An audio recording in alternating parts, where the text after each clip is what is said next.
Mustang is more than just a car. It's a living legend. It has come to represent the American ideals of personal freedom, integrity, and strength.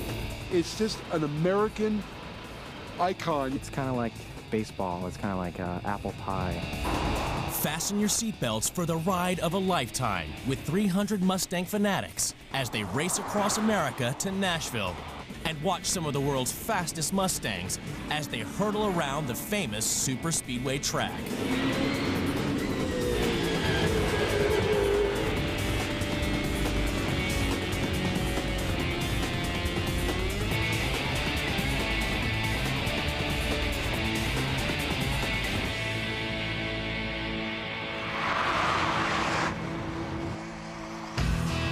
The Mustang has ruled the highways for 40 years. The unbridled energy and power of this all-American muscle machine has captured the hearts of millions of people. Being a patriotic American, this is my car. It symbolizes for me what I love about my country. To celebrate the Mustang's 40th anniversary, a group of 300 cars of all ages are going to attempt a staggering drive of nearly 2,000 miles across 7 states in just 5 days. Their destination, Nashville, Tennessee, and the biggest Mustang party on the planet. It will be a real challenge for man and machine.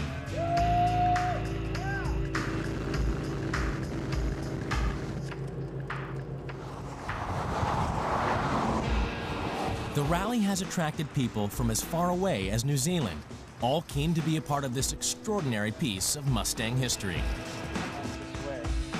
Some have come for the love of the car, some for the camaraderie, and some to revel in the wonders of the American countryside. But for all, the highlight of the whole experience will be the exhilarating race at Nashville's famous speedway. The race will bring together some of the world's greatest Mustangs and drivers as they push their machines and themselves to the limit. The way it feels when I'm on the track behind the wheel of the Mustang is absolutely awesome. But before anyone gets a chance to race on the track, there's a race against time, as the Mustangs have only 5 days to drive 2/3 of the way across America. It's going to be a close-run thing. The man responsible for getting everyone to Nashville on time is Sam Haymart, the president of Mustangs Across America. Mustangs Across America started back in 1993, actually. We were preparing for the 30th anniversary of the Mustang. I started thinking about it and realizing, you know, I really love road trips. I love Mustangs. I'd like to drive my own Mustang across the United States. It really blossomed into something that was well beyond what we had expected. Over 100 people joined Sam on that first drive. Now, 10 years later, twice as many are coming along for the ride. Hey, all right, here we are. This is it, man. This is it. 10 years later, look at this. LA District Attorney Tony Souza is one of the original members of Mustangs Across America. A lifelong Mustang fanatic, it was love at first sight when he saw a Shelby GT350, the thoroughbred of Mustangs. The car that made me fall in love with the Mustang was the GT350. There was something really visceral and exciting about hearing the sound of that side exhaust coming out from underneath the car, seeing the fastback with the white paint job and the big 2 blue stripes. When you saw that car, it just got your blood stirring. The Shelby GT350 was a more powerful version of the original factory Mustang, and it epitomized the unbridled energy and raw power reflected in the famous logo of the galloping horse. When the Mustang was first designed by the Mustang design team, some of the people that had come up with the name Mustang really intended to pay tribute to the P-51 Mustang fighter plane that was used in World War II. But Lee Iacocca, who's acknowledged as the father of the Mustang, felt that this car and the spirit behind the car was really symbolic of the wild and free galloping nature of the Mustang horse of the American West. It is this free spirit and beauty of the car that has united this group of Mustang lovers and inspired them to take this momentous journey. For Sam, it's also carrying on a family tradition of passing on his passion for road trips and the Mustang to his 9-year-old son, Sidney. Yeah. Okay. My father was a truck driver. I spent many summers out on the road crossing America with him, and at the time I don't know that I was that excited, but I look back on it now and it's something that it's that fuel that makes me want to go do it again. And so I'm hoping that even though he may sit in this car for 8 hours a day and wonder where his Game Boy is, that when he grows up he'll look back on the time and remember it as a positive growing up point in his life. It's the night before the big drive, and the excitement is beginning to mount. I think what symbolizes Mustangs across America and why people are joining in this rally is because it's a chance to drive your Mustang in a great adventure that you're sharing with a group of fellow Mustang owners. There's a sense of freedom, sense of camaraderie, and shared enthusiasm is just a wonderful spirit. The magic of the Mustang attracts a huge variety of people, but they all have one thing in common: their obsession for the pony car. It's so much fun being here with all these people who love Mustangs too. The hoofbeat beats out the heartbeat. The adrenaline I get from driving it, it's a rush. It's like, it's what I need. It's heaven. I love it. I just can't stop thinking about it. I just can't get it out of my mind. I'm just itching to go. It's 7 a.m. on the first day of the rally, and everyone is eager to hit the highway. But before they can take off, Sam has a few words of advice for our warriors of the road. Our schedule today, basically at 8 o'clock, I'm going to roll out of here. CB Channel 3, we want to turn our headlights on when we're driving. It lets everybody know we're a convoy, and it's all about having a good time. And you know, there's a lot of scenery out there, a lot of good things. It's mountains from pretty much here till we get to Flagstaff. Another 4 or 5 cups of coffee, we'll be good to go.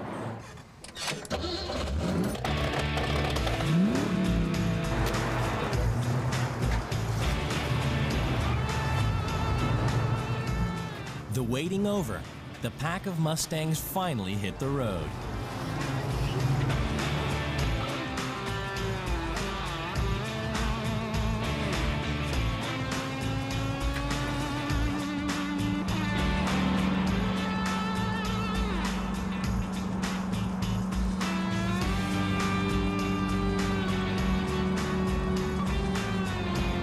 Los Angeles is soon a distant memory as the drivers put pedal to the metal and head out on the open road. It feels pretty good out here, especially when you can put your foot in it and go. Open it up a little bit. Feel the wind in your hair.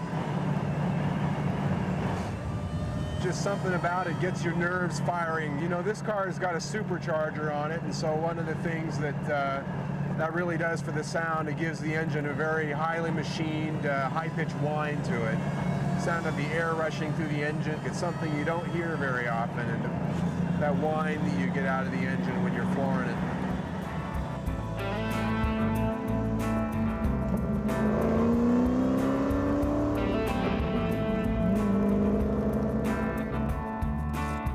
You know, out here on the open road, this is scenery that I don't see very often. It's not the same old thing. A lot of these scenes we're driving through are right out of a postcard, and it's just like getting to read a, you know, sort of a travel book, only you're driving through it. You know, there's just not much to think about other than taking a look out there at this grandeur and taking it all in and enjoying the Mustang while I'm at it. The rally has united Mustangs of all ages, but each driver has their own favorite decade. Although Tony had to leave his beloved 1960s Mustang at home and drive a modern car, his heart belongs to the 60s models. They were the first off the production line, and for Tony, still the best. I came of age in the 60s. I'm a child of the 60s. I think the 60s for me was really what America was all about. It was the age when America truly became, I think, aware of its status as a world power and a sense that nothing could go wrong until Vietnam came along. But I think when President Kennedy became president and the challenges were about being the first to go to the moon, the whole country, I think, was optimistic. The Mustang captured this unbridled spirit and optimism of America in the 60s. There were people that were yearning for a sporty, not a sports, car, a car that was fun to drive, a car that looked cool, a car that was affordable. And the Mustang was all of that. It was a car that people just fell in love with and are still in love with to this day. The Mustang was first unveiled on the 17th of April 1964, and it took the country by storm. The combination of speed and great styling was irresistible for a nation craving excitement and adventure. It prompted a buying frenzy that caught Ford totally unawares. Over 22,000 orders were placed on the first day of production. It was an affordable sports car for the road and instantly became a runaway success with America's youth. It didn't take long before the Mustang established itself as a timeless classic and a cultural icon. As the Mustangs head east, the landscape becomes more desolate and barren.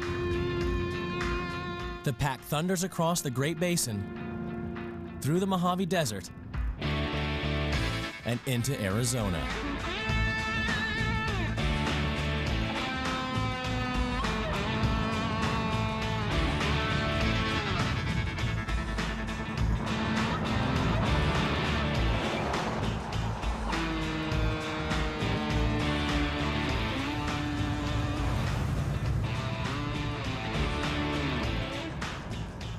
After 9 grueling hours and over 400 miles on the road, the first stop is finally in sight. We're about 10 minutes away from Flagstaff. 3 hours ago, we were in Needles, California, which is a barren desert.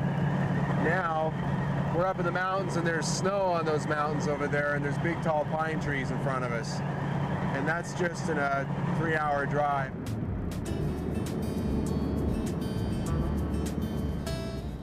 Flagstaff sits at the base of the San Francisco Peaks in an area known as the High Desert. At 7,000 feet, it is one of the highest cities in the U.S. After a long day behind the wheel, everyone is exhausted and in need of a rest. But before the drivers can relax, the cars have to be made ready for the next day's drive. It gives the drivers a chance to swap road stories and indulge their shared passion for the Mustang. So far, no one has had to drop out, but the unrelenting pace of the road is beginning to take its toll on drivers and cars, particularly the older models.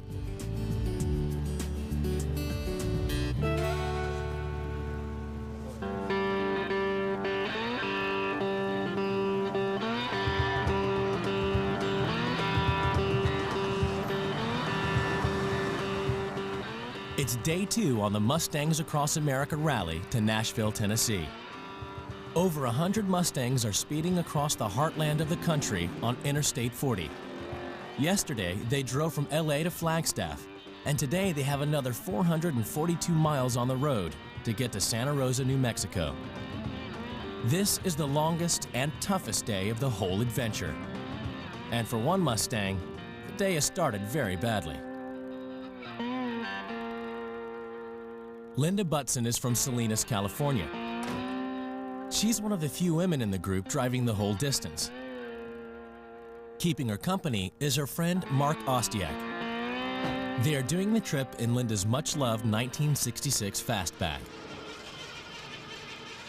Unfortunately, the high altitude and thin air of Flagstaff is causing problems for the classic car. We're done for a minute. If she can't get the car started, her dream of taking the 5-day trek across the country will be over on day 2. So, of course, I was a little nervous because you don't want the car to not turn on the second day of the ride. But what happened then is that Mark took the air cleaner cover off and he opened up the butterfly valve, which allowed air into the carburetor, and the car started right up.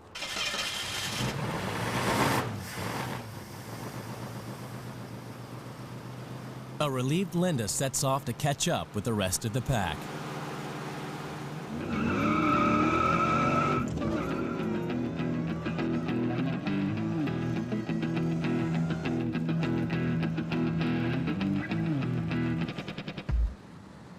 I love the feel of the tires on the road. I love being able to look out and see the beautiful scenery that is on this I-40, this interstate across the United States. Along the way, Linda and the other Mustangs pass some of the country's most breathtaking vistas. As they head toward Santa Rosa, the wonders of the petrified forest and the arid hills of the Painted Desert lie in wait.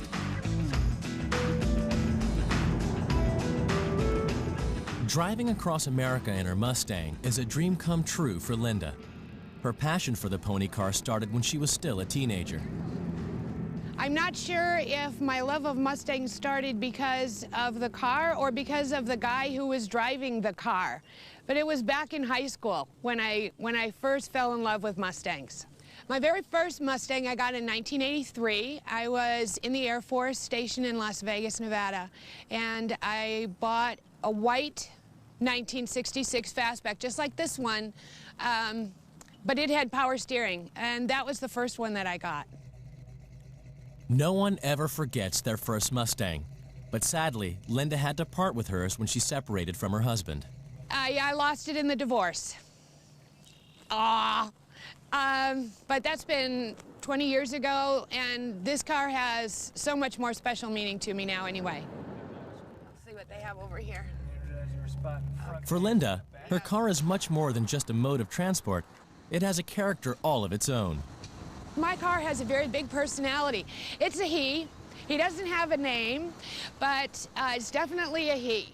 He loves to run fast, and he takes very good care of me wherever I go. Well, when it decides to start. With a huge variety of cars in the pack, you can tell a lot about the person by the kind of Mustang they drive. Maybe it does say something about my personality. I can be a little bold, I can be a little assertive, but I'm also very dependable. I don't know, maybe that's my car too. The loud and fast 60s Mustangs, like Linda's, defined a vibrant and liberated generation. But with each different decade came a new band of Mustang fanatics. Richard Liverani, known as Big Daddy to his Mustang buddies, is a correctional lieutenant at Nevada's only maximum security prison and has been restoring his 1970 Mustang specially for this rally. Well, you know, the reason I like the 1970 models is the front end. You know, it's got a long nose on it, and it cuts out real nice. They moved the headlights from the outside of the grille to the inside, and it's just got a nicer look about it. I think it's probably one of the best looking Mustangs they ever made. I grew up in the 70s. I grew up around these cars all the time. I mean, they were just a commonplace car back when I was growing up, and I've always wanted one. So that's just, you know, it's been a dream since I was a little kid. The 70s Mustang is more than just a car for Big Daddy. It's a symbol of America. It's just an American icon, you know. It represents the best of everything here, you know. It's a sports car, it's a muscle car, it's a sexy car. It's just got those lines that just make it just so smooth and so sleek. And even when it's sitting still, it looks like it's going fast. Big Daddy's car was one of the last of the original big muscle cars. The gasoline crisis of the 70s and a growing awareness of safety and environmental issues took its toll on the Mustang. It moved away from the classical racing car image and became a more economical breed. For a while, America's wild pony car was tamed.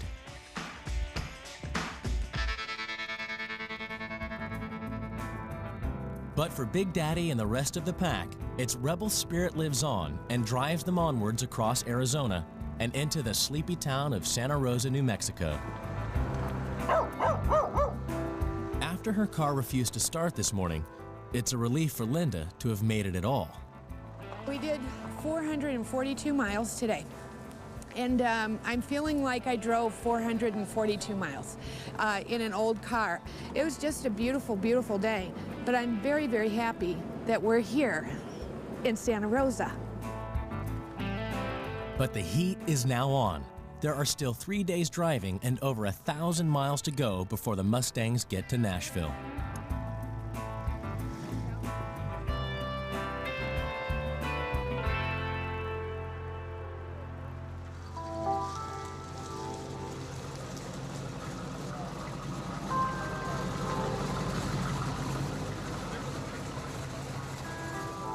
It's dawn on the third day of the Mustangs Across America drive to Nashville, Tennessee. Today, the Mustangs must cross 3 states and cover a distance of over 400 miles before they reach Mustang, Oklahoma.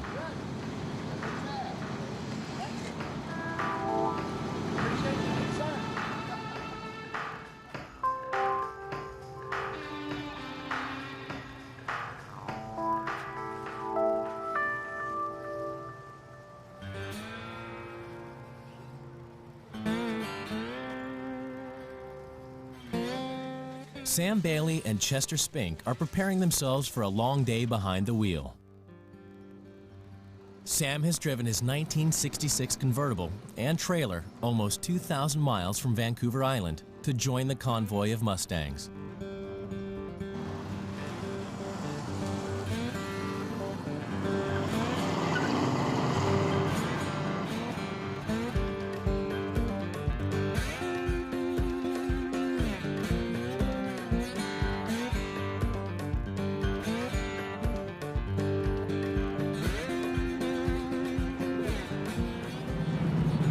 Drove down here from Vancouver Island, got the little trailer all along behind us, and gives us a good opportunity to have a bit of independence. We can stop when we want, where we want pretty well. We do our own meals in the trailer. My role with Sam is to look after him. I'm his chaperone. I'm really his, he's supposed to be his navigator, but he doesn't take a bit of notice of what I say, but I do try. Before I met Sam, I thought Mustangs were the best car made by Chevrolet. So he put me right on that.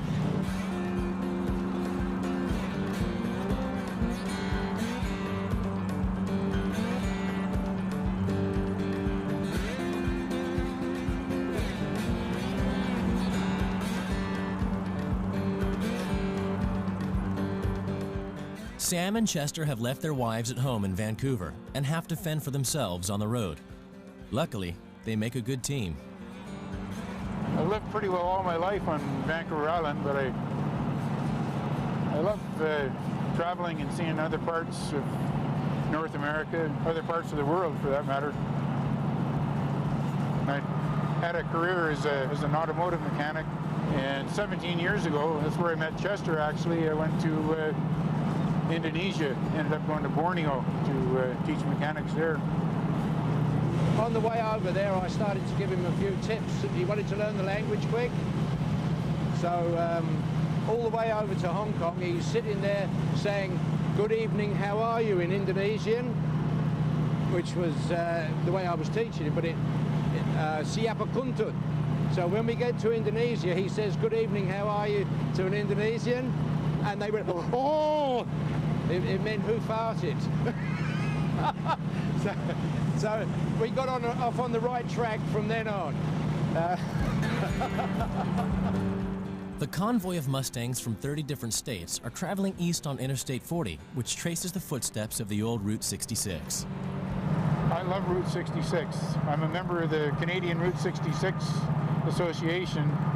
It's a pretty important part of American history, of course, as far as people being able to travel from the west to the east and vice versa, but it's also an extremely important part of automobile history.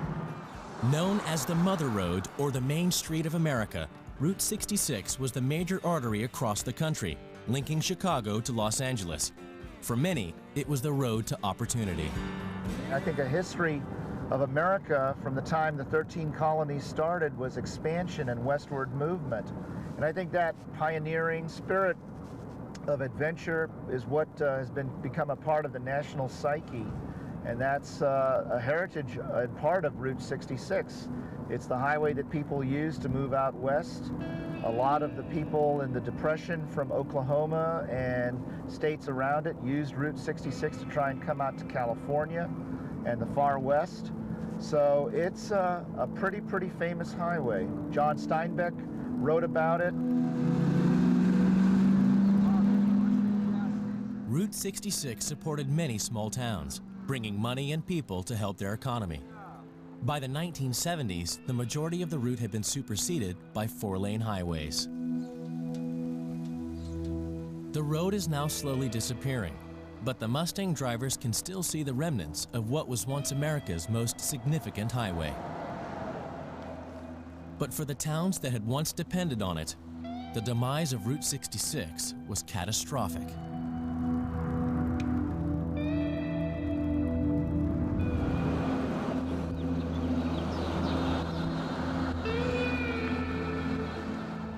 In some areas, it's been a tragedy. Whole towns ceased to exist because they were dependent upon interstate commerce and travelers and truckers stopping to eat and rest and relax and stay overnight.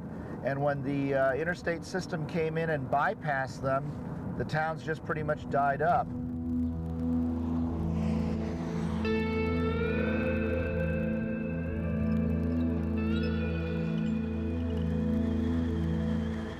For Sam, showing Sydney this important part of American culture was one of the main reasons he brought him along for the ride. Sydney's enjoying the trip pretty well. For a 9-year-old, he's traveling very well. My wife and I debated about it quite a bit, about, you know, should we take him out of school, leave him in school, and finally realized that, you know, how often am I going to be able to take my son on a 5-day road trip across the country?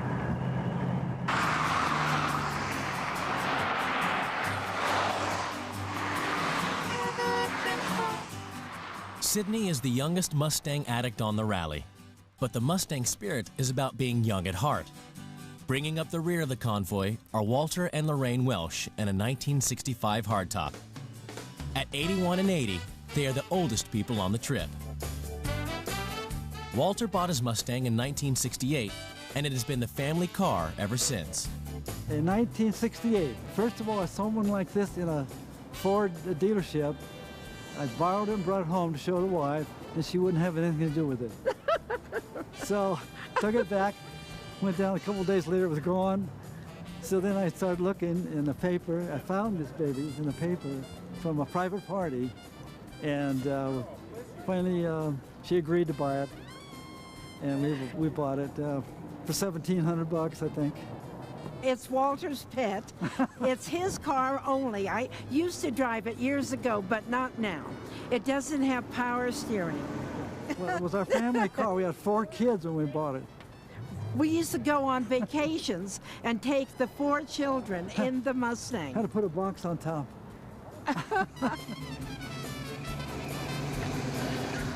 For Sam and Chester, the trip is going well. After a quick fuel stop, they're back on the road with their destination in sight and in fine voice. We're on the road again, can't wait to get on the road again. On the road again, can't wait to get on the road again. With our apologies to Willie Nelson. And Horatio. And Horatio. Oh, when we pull into town at the end of our drive, I have to slave away in the galley there and, you know, bash up some dinner. I read a book and Sam turns his light out and goes to bed. So about 2 hours later I get to sleep, but he's got a snore like a Sherman tank. No, he hasn't. No, our little home is a little bit cramped, but you don't need anything bigger than that for sure. Yeah, it works out very nice. Yeah, Sam said he would do the cooking tonight, and I said, well, that's great. And I look down here, and it says we're being hosted for dinner.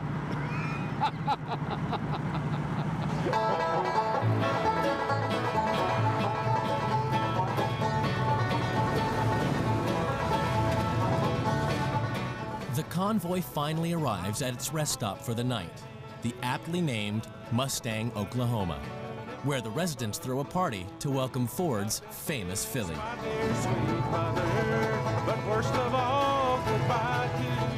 This is the most appropriate time that I can ever think of to give greetings from the city. Welcome to Mustang. When I kissed you by the mill, I smelled the powder and I heard the guns.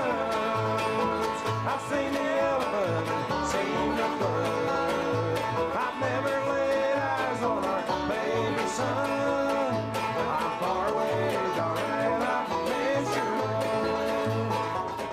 going very well. Tomorrow I think we're probably going to gather about another 80 or 90 cars to add to what we already have. So it's almost going to be like starting anew tomorrow, because we're going to have a whole new crowd that's the same size as the one we rolled in here with. So it's probably going to open a whole new chapter of adventures. Sam has spent the last 5 months planning this journey.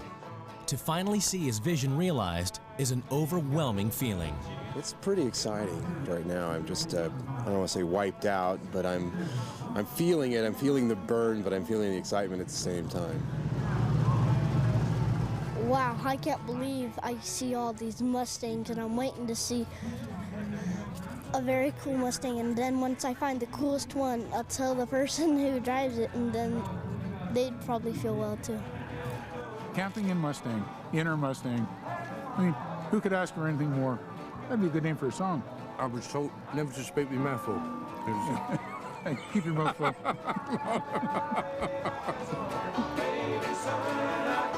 As the sun goes down, everyone is keen to relax and prepare themselves for tomorrow's epic drive to Little Rock, Arkansas.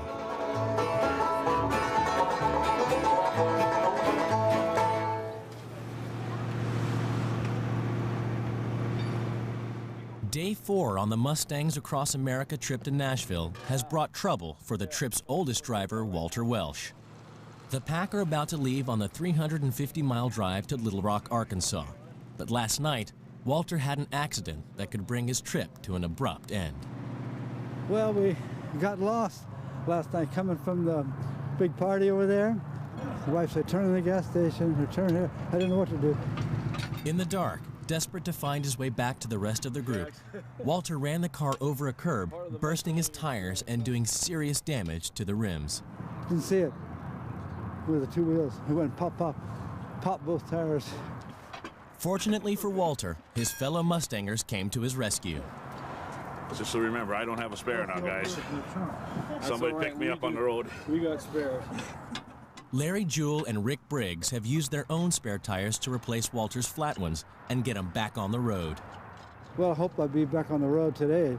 The wife was ready to cancel and said we're going to be here another night. So I don't know. I said, hold off. All right. Okay, well, things are looking up. I hope to see you on the road. Just somebody okay. remember that. He does. Just remember.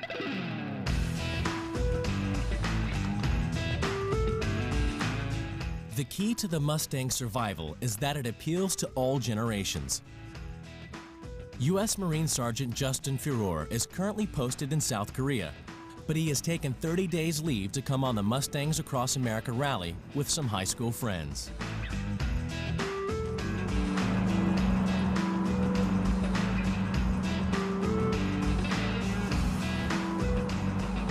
My love for Mustangs started with my uncle. When I was a little kid, he had an old Mach 1, beautiful black, big chrome rims, and from there I just was in awe. So I knew from then I wanted to grow up and have a Mustang, and this is actually my second one. I'm a Marine security guard. I've been in the Marines for about 5.5 years. I protect the American embassies around the world. Currently, I'm in Seoul, Korea. Basically, I'm there to guard the embassy from attacks. The world's kind of crazy right now, and you know, I'm just out there doing my job. Justin's Mustang has been customized by the specialist company Roush. It is one of the most powerful Mustangs on the road. For me, it's relaxing. You know, I can just put it on cruise control and just take off, go wherever I want to. You know, there's not really any rules. I just do whatever I want to, driving across the country. I pretty much always wanted to do a road trip. Driving across the states with your buddies has probably got to be one of the funnest things you can do. It's a great experience and pick up a lot of things on the way and have a lot of fun. I think the Mustang was an icon basically because when it was made, it was the first like sports family car, but it's a muscle car, you know. It's like the apple pie. It's like baseball. You know, it's the Mustang. Everybody knows, you know. You go across the world, and, you know, everybody still knows what a Mustang is. For Justin, the Mustang is in a league of its own. I love driving fast, especially when you've got a car like this with so much power. You're driving around town or whatnot, someone's going to come up to you, they're going to rev their engine. And as soon as you hear those RPMs go up, you know something's going to happen. Just hit those gears, accelerate as fast as you can. It's great. It's a great feeling. Throw your head back into the headrest. You know, you get sucked into the seats. You know, every day you get on the Mustang, you're going to have fun.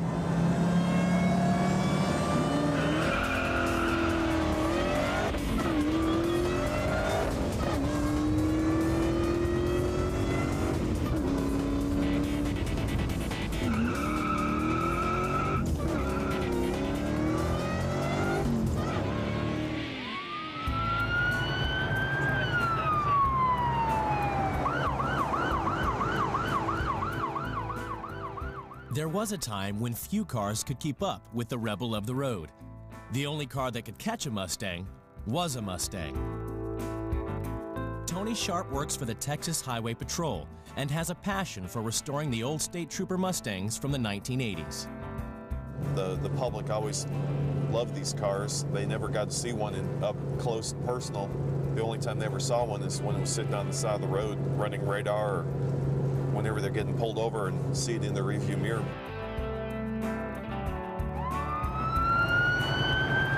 Yeah, this car gets a big reaction on the highway. You know, they always think it's still in service. Usually find most drivers are pretty courteous when I'm driving this car. Like right now, I've got a semi just staying right here. He's afraid to pass, even though I'm not in Texas. We're doing the speed limit, and he wants to pass me, but he doesn't know whether he should or not. These 1980s models bring fond memories flooding back for Tony. A lot of my friends tell me I'm still in the 80s. Yeah, I love the cars from back then, and that's when my wife and I met. I graduated high school. Back home in Houston, I just listened to the 80s station, and I've probably got about 100 to 150 80s era CDs. I'm still living back in the 80s, it seems at times. A lot of people give me a hard time about that.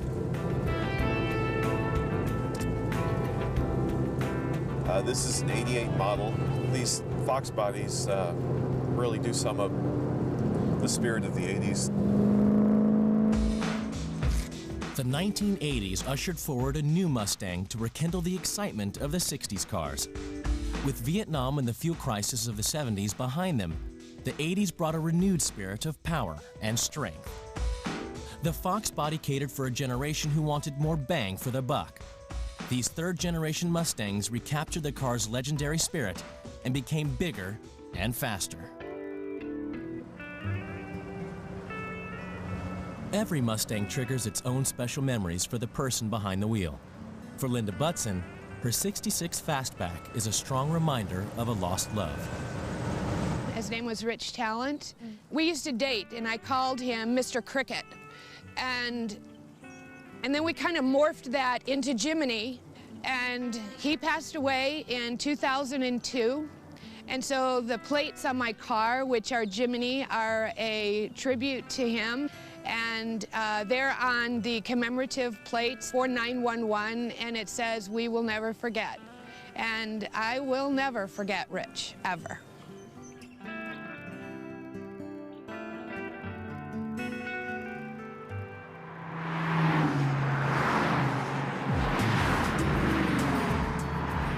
The pack of Mustangs has been growing daily. Now, the line of over 200 Mustangs snakes back over 3 miles. As they roll into Little Rock, Arkansas at the end of the penultimate day, everyone's thoughts are turning to their final destination. Today we're at the end of day 4. We're in Little Rock, Arkansas, and we have driven, well, my car has driven more than 2,000 miles. 2,000 miles is a lot of miles for my car. But this is the last night on our trip, and then tomorrow we drive into Nashville.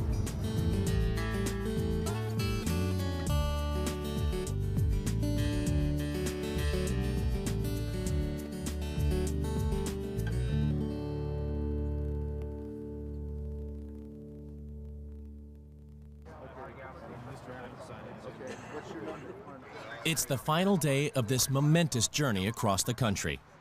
Everyone is now anxious to get to Nashville and the anniversary celebrations.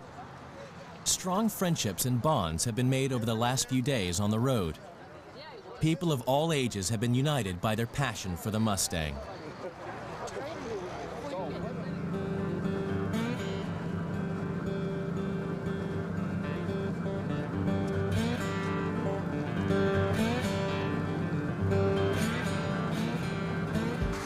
Mike and Joyce Epperson are from Salt Lake City. For them, the Mustang is much more than just a car. It has played a huge part in the life of their family. Mike and I first have liked Mustangs ever since we were kids. We got married or we bought really an old broken down one, mostly because we were so poor. Mike started working on it and over a couple of years had it back to looking brand new, and so there was the passion in us started. What started as a hobby soon became a small but thriving business. They would buy old wrecks and lovingly restore them to sell. Mustangs helped put Joyce through college.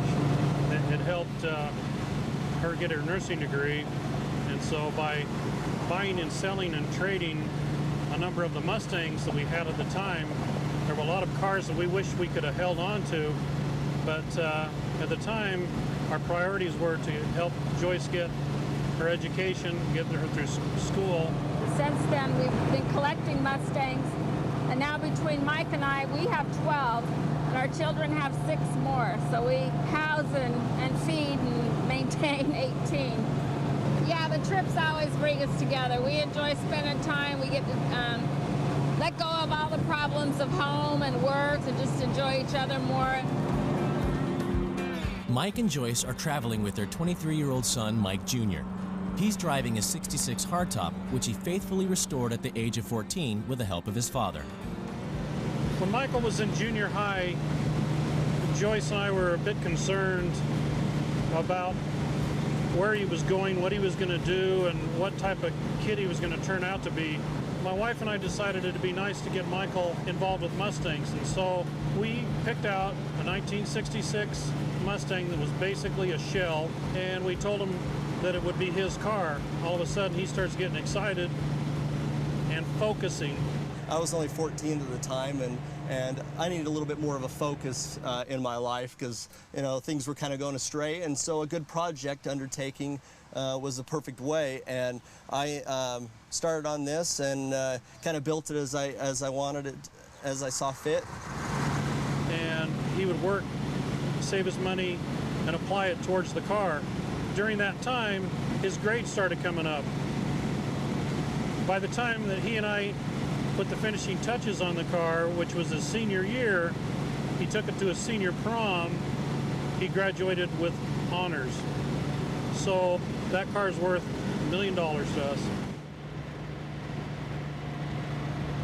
What I am most fond of is remembering watching them as father and son spending weekends going to the junkyards to look for parts, and all the weekends and evenings in the garage working together and planning that car, and the bonding that they had working on that car.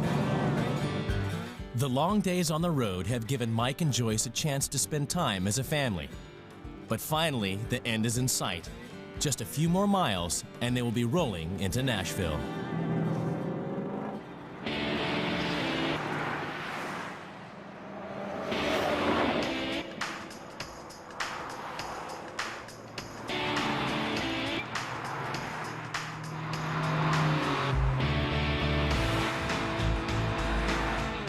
Mustang 1, we are now pulling off the freeway. 5 days later from California, we're here. We are in Nashville. After 5 days, 7 states, and almost 2,000 miles on the road, a pack of over 300 Mustangs roll into Nashville, Tennessee, the country music capital of the world.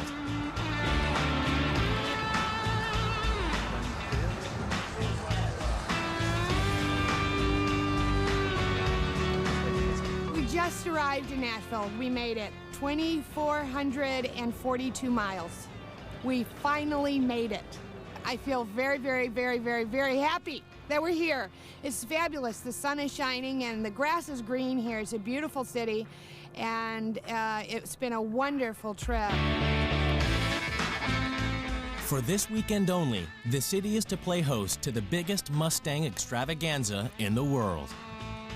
The pack of cars that have driven from Los Angeles to Nashville over the last 5 days are joined by thousands of Mustangs as Mustang Mania takes over the city.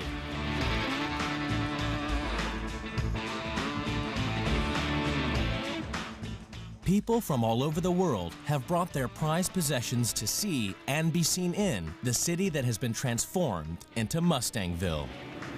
As you can see by the event, it's the 40th anniversary. It's a very big deal. It's a big celebration. It's interesting to be part of this. This is one of 5 cars that I own. This car has 168,000 miles. It's original paint, and it's just pride and joy. Every make and model of Mustang ever made is here at this giant car show. But this is just the beginning. Tomorrow, the celebrations go up a gear at Nashville's Super Speedway.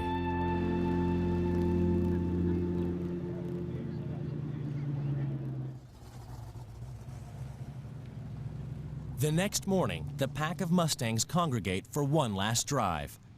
With Sam leading the pack in Mustang 1, they parade triumphantly to their final goal, Nashville Super Speedway and the anniversary celebrations.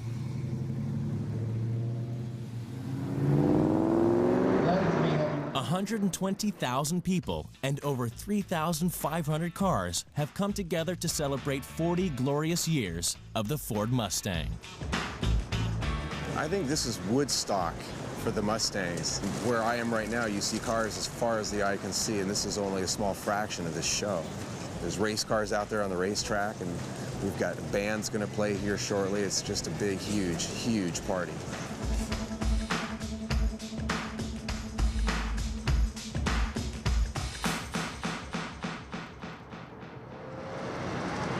The moment that everyone has been waiting for has finally arrived. Some of the fastest Mustangs in the world and the most skilled drivers are about to battle it out on the racetrack. One of the daredevils racing today is Mark Wilson. Not only has Mark been a Mustang fanatic for over 20 years, but he also works for Ford Motor Cars in the Team Mustang department. All parts of my life involve Mustangs. My daughter, I'm happy to say her name is Shelby, named after Carol Shelby. And you know, working for Ford, working on Mustangs. When I get off of work, I race Mustangs. It was the powerful cars of the 90s that inspired Mark to take to the track. In the early 90s, it was just raw power. They almost say it's boy racer power because the cars were really raw. In '94, they took a lot of the rawness out of the car, gave it a softer suspension, more compliant suspension. Then, towards the late 90s, the Mustang really went through a technological revolution because it went to a double overhead cam engine. We had the Cobra model with the modular motor. The car really came of age, and it's just gotten stronger every year. Mark's car is a very rare limited edition 93 Cobra racing model. But at 140 miles an hour, if anything goes wrong, there's more at stake than just a valuable car.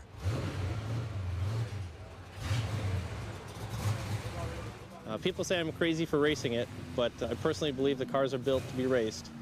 And half the fun of racing it is hearing people say, I can't believe you're racing it, and the other half is hearing people say, when do I get a ride?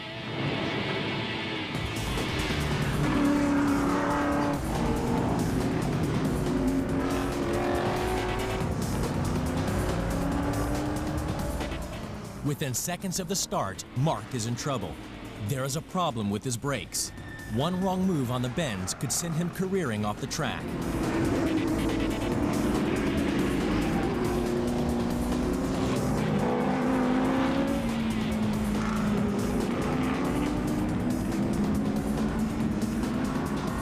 But the fighting spirit of the Mustang pulls him through, and he manages to complete the race in one piece. For Mark, it's all in a day's work. The race was great. We had a few problems with the car, but overall, it was a great time. Had a little problem with the brakes, so going into turn 1 was always exciting every lap, but we made it through it, and it's definitely a once-in-a-lifetime experience. I'll never forget it.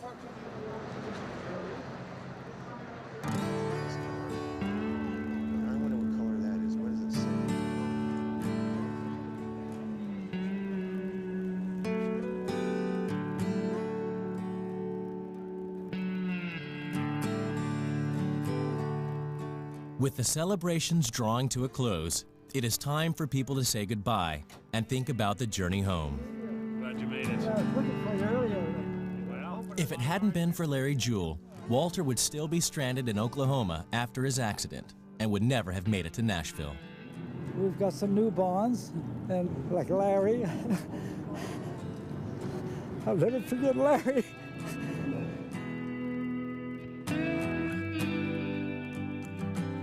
Well, Chester, Well, we're sir, here. We're here. Music City. Yeah. Congratulations The to Nashville us. racetrack. We Yeah. survived everything. We survived everything. You enjoying it? Absolutely lovely. Yeah. It's been a great trip. It's been just 7 days of just adventure and seeing new places and meeting a lot of new people, and it went by so fast. It's kind of hard to believe. So everyone's saying their goodbyes and getting each other's addresses and phone numbers. One of the few things that you can take out of here that you're going to have in the long term is perhaps some new friends. I may never do another one, and I'm happy that this one turned out so good. It's been a great experience, and I can't wait to do it again. Well, what I've gotten out of this trip is an appreciation for this fabulous country that we live in, and these are memories that I'll just have forever.